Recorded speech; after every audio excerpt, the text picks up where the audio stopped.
چیت کر رہا ہے۔ میں حیران کہ اس وقت کون ہو سکتا ہے۔ پھر مجھے ڈر بھی لگنے لگا کہ پتہ نہیں کوئی چور ہی نہ ہو، لیکن ایسا لگ نہیں رہا تھا۔ میں آہستہ آہستہ چھت پہ گیا۔ ٹارچ لائٹ میں نے انگلی سے دبا کے اس کی روشنی بند کر دی۔ جب میں چھت پہ گیا تو سامنے کا منظر دیکھ کے میرے ہوش اڑ گئے۔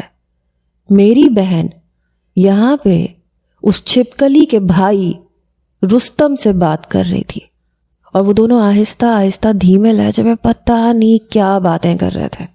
میں چونکہ کچھ موٹا تھا، اس لیے جب چلتا تھا تو دھم دھم کی آواز پیدا ہو جاتی تھی۔ جیسے ہی میں سیڑھیاں چڑھ کے اوپر آیا تو ان دونوں کو شک ہو گیا۔ جیسے ہی میری نظر ان دونوں پہ پڑی تو رستم اپنی دیوار کود کے اپنی چھت پہ چلا گیا، یعنی وہ ہماری چھت پہ تھا۔ سامنے رابعہ کھڑی تھی۔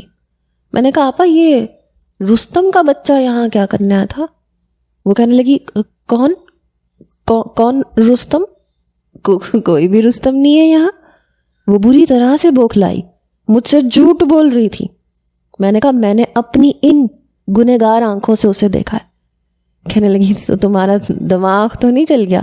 یہاں کوئی بھی نہیں آیا؟ وہ تو مجھے گھبراہٹ سی ہو رہی تھی تو میں چھت پہ چکر لگانے آئی تھی۔ میں رابعہ کی زبان لڑکھڑائی تھی، وہ ہچکچا کے بولی تھی۔ میں نے کہا نہیں، میری نظر بڑی تیز ہے، میں نے اس کمینے رستم کو اپنی چھت سے اس کی چھت پہ کودتے ہوئے دیکھا ہے، میں تو سیدھا جا کے ابا کو بتاؤں گا۔ تبھی اس نے میرا ہاتھ پکڑا، کہنے لگی کیا کر رہے ہو؟ ضروری تو نہیں ہے کہ ہر وقت لڑائی جھگڑا کیا جائے۔ میں نے کہا مطلب کیا ہے تمہارا؟ دیکھو رابعہ کی بچی، مجھے سچ بتاؤ کیا